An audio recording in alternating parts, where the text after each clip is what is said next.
कभी भी शंकर के मंदिर में जाओ, शिव जी का पूजन कर कर जब वापिस आओ तो शंकर भगवान के मंदिर में जो बाहर नंदी बैठता है उसके कानों में ओम नमः शिवाय बोलकर अपने मन की कामना उसके कानों में बोलकर आप आ जाइए, आपकी कामना 3 महीने में पूरी हो जाती है।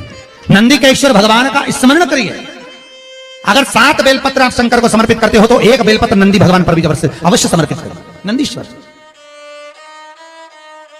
भगवान शिव को समर्पित, 1 बेलपत्र नंदी के ईश्वर की ओर चढ़े। और बहुत ध्यान दीजिए महाराज, अगर कोई काम अटक रहा है, नहीं हो रहा, बहुत प्रयास करा, तो भगवान शंकर के मंदिर में 5 बेलपत्र चढ़ाइए। और शंकर भगवान की जो छोटी लड़की है अशोक सुंदरी, आपको बताया था ना अशोक सुंदरी का स्थान, भगवान शंकर की 6 लड़कियां हैं, उसमें से सबसे छोटी लड़की अशोक सुंदरी की जगह पर 1 बेलपत्र चढ़ाइए। फिर 1 बेलपत्र नंदी के ईश्वर पर चढ़ाइए। और नंदी के ईश्वर पर चढ़ाने के बाद भगवान शंकर के मंदिर के बाहर चौखट पर दिया लगा दीजिए साइड में, और फिर अपने घर पर आ जाइए, आपका कार्य सफल होना प्रारंभ हो जाएगा। नंदी के ईश्वर भगवान नंदीकेश्वर का स्मरण कर लेने पर जीव आनंद सुख की अनुभूति करता है, आनंद सुख को पाता। भगवान नंदीकेश्वर का पूरी दुनिया में केवल एक केदारनाथ ही एक ऐसा है जहां पर ओम कुंड विराजमान है। कौन सा कुंड है वहां पर? ओम कुंड।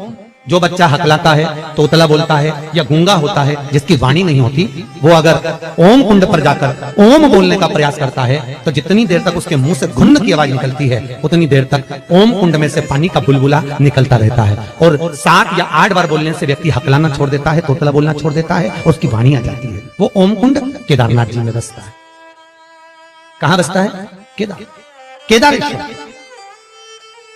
जब सीता जी विवाह कर आई, कौशल्या जी ने कहा, जानकी, ए जानकी, हमारे यहां की रीति है, घर में बहू पहली बार आती है तो मीठा भोजन बनाती है। जाओ, या तो खीर बनाओ, या मीठी भात बनाओ, या मीठी थुली बनाओ, कुछ भी करो, हलवा बनाओ, सीरा बनाओ, पर मीठा बनाओ, बनाइए। जाओ जाओ जरा। सीता मैया गई और माता जानकी ने खीर बनाई। क्या बनाई माता जानकी ने? जम के बोलो जरा। खीर। और सीता जी ने खीर बनाई, कौशल्या के कई, सुमित्रा, दशरथ जी सबको दे दी। सब खाने के लिए बैठे। अब जैसे ही खीर खाने के लिए बैठते तुरंत एक तेज हवा का संचार हुआ। बहुत तेज हवा चली, बहुत तेज। और जैसे ही हवा चली, एक कचरा दशरथ जी के कटोरे में खीर में जाकर गिर गया। एक तिनका, एक कचरा दशरथ जी के कटोरे। सीता जी खीर परोसकर इधर से निकल रही थी, उन्हें दशरथ जी के कटोरे में खीर में तिनका देखा, कचरा देखा, तो सीता जी को लगा, पहली बार तो मैं अपने ससुर को भोजन करा रही हूं, पहली बार तो मैं अपने ससुर को भोग लगा रही हूं।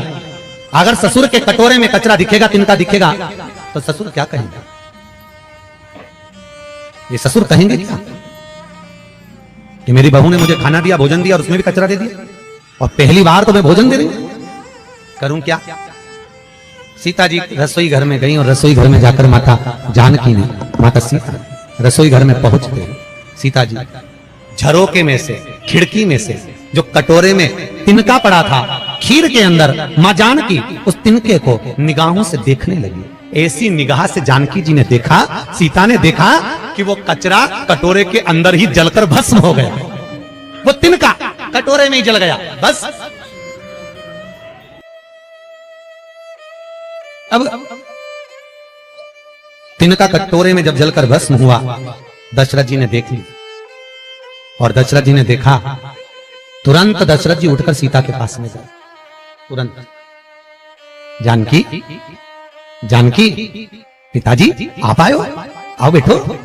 पिताजी रसोई घर में आए आप, मुझे बुलाते मैं आती दौड़कर, आप रसोई घर में क्यों आए पिताजी?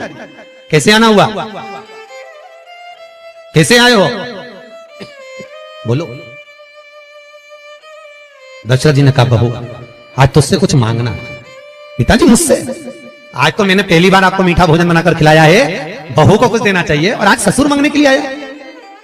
मेरे ससुर मांगने के लिए आए हैं, राजा दशरथ आज सीता से मांगने के लिए आए हैं, ये क्या?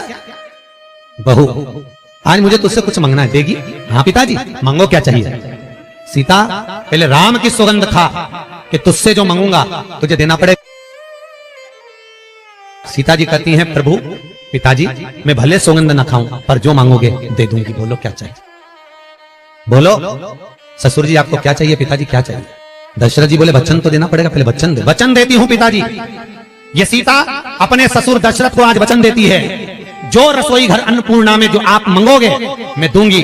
तो दशरथ जी ने कहा तूने वचन दिया है सीता, तो मुझे आज वचन के रूप में दे दे कि जैसे आज तूने कटोरे में पड़े हुए तिनके को देखा, ऐसा किसी दुश्मन को भी मत देखना। वचन दे।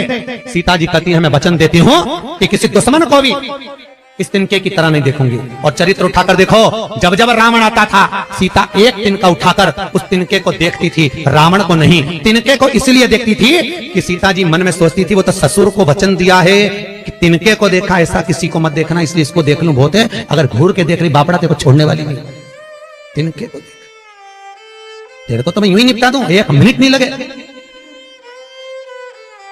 जब जब रावण आता था सीता तिनके को देखती थी।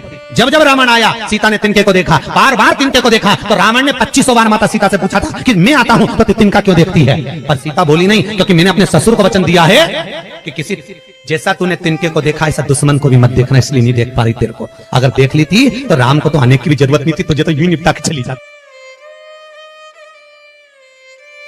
श्री आपको यह वीडियो कैसा लगा? अगर वीडियो पसंद आया होगा तो लाइक करिएगा, शेयर करिएगा।